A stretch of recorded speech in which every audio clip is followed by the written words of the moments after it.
All right, this is lecture 2 of the Great Depression. Today we're going to focus on Herbert Hoover and his philosophy during the Great Depression and on how he was going to attack the idea of getting us out of the Depression, attacking poverty in the methods that he was going to use. All right, so Hoover, as we know, was a Republican, and conservatives really believe that the best way to fix things is by basically doing nothing, letting the free market sort itself out. Well, when you're in a depression, that doesn't always work. So he's going to really apply these conservative principles and try to have us get ourselves out of the depression. So first, he feels that government should foster cooperation between labor and business. This is the ideal of rugged individualism that America had survived on for so long, that people can do things themselves and they don't need people to bail them out. But it's not going to necessarily work in this manner when the system is actually broken. So he relied on something called volunteerism, where he said that he would not give government aid, stating that individuals and charities should help those in need and not the government. So he believed that charities would be able to, those that were, had a lot of money could donate to charity. Even the federal government would give a little bit of money to charity in order to help, or to allow those charities to help people, to bail people out of their problems, to create a safety net for people.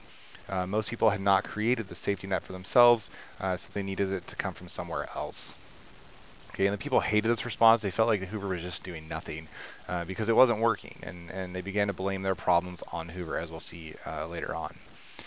So after this doesn't work, he begins to take some steps towards moving on and actually trying to have a government role in fixing this problem. So he urges key leaders in business, banking, and labor to work together. He begins to ask employers not to lay off employees, and then also ask employees not to ask for more money.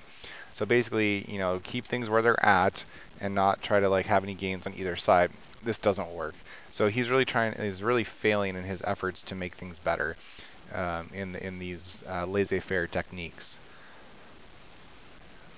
One thing that Hoover had created an idea for earlier was the Boulder Dam.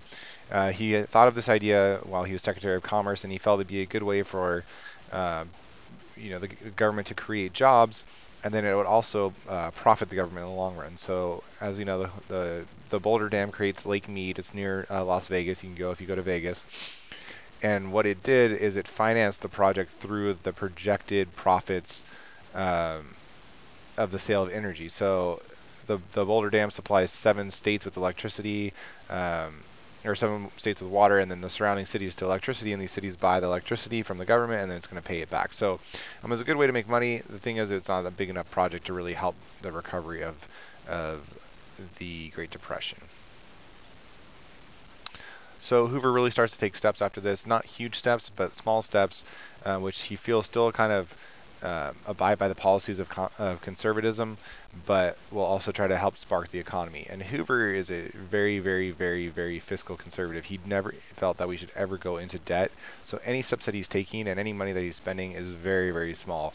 And especially in times that we look at our country today and we're over $17 trillion in debt.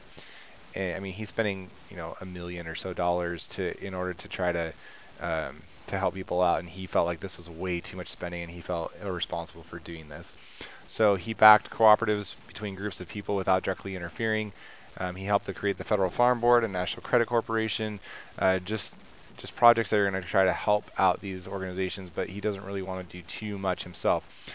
But then he again begins to do something called direct intervention, where he's actually going to get involved and make the government do things in order to help people. So the first one is, you can see the Federal Home Loan Bank Act. He lowers mortgage rates for homeowners, trying to help them avoid foreclosure. And in a similar manner, he creates the Reconstruction Finance Corporation, which is a huge spending bill on his part, $2 billion in emergency financing for banks and other large businesses. They're very similar. One's domestic and one is commercial. Basically, if we can keep people in their homes and we can keep banks alive, then it's better than them failing. So even if the government's not making as much money off loans, they're still making money, and people are making payments, and people have a home. Same thing with the banks. If the banks are still alive and still supported, then they're going to be able to survive as well. And we're going to keep these open. We're going to keep these people at their houses and keep banks open. It's going to help the economy. If all these things collapse, then it's going to create a stagnant economy. and a failing economy. All right, one of the last steps, we have Hoover doing all these things, and a lot of things aren't working, and people are really blaming Hoover for the Depression. They're feeling that he didn't do anything to get them out of it, and it's basically all on his shoulders. And this is kind of like the last straw of Hoover's blame, where it's called the bonus army. 10 to 20,000 people. They're ex-veterans from World War I, and they march on Washington. They were owed a bonus after World War I, and this bonus was supposed to be paid in 1945. It was just a thank you for service. And these people are like, we need the money now, so we want to go get the money now. We won't need, maybe not need it in 1945 as much as we need it now, because people are living in Hoovervilles, which are shanty towns, and people are struggling. So they march to Washington to get their money now. They want to pass something called the Patman Bill, which authorizes the government to pay them at this time. Hoover doesn't like the bonus army marching, and he declines the bill.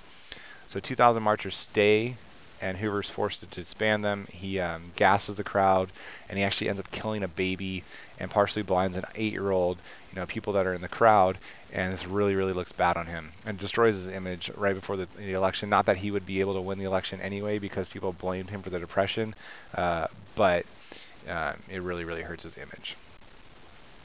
Here's some images of Hoovervilles that we talk about. Everything was blamed on Hoover. So it's Hoover's Poor Farm Tobacco Fund, and it says hard times are still hoovering over us. They turned his name into a lot of different things. So we had Hoover blankets were in newspapers, and Hoover flags were when you pulled your pockets out and there was nothing in them because you were so poor.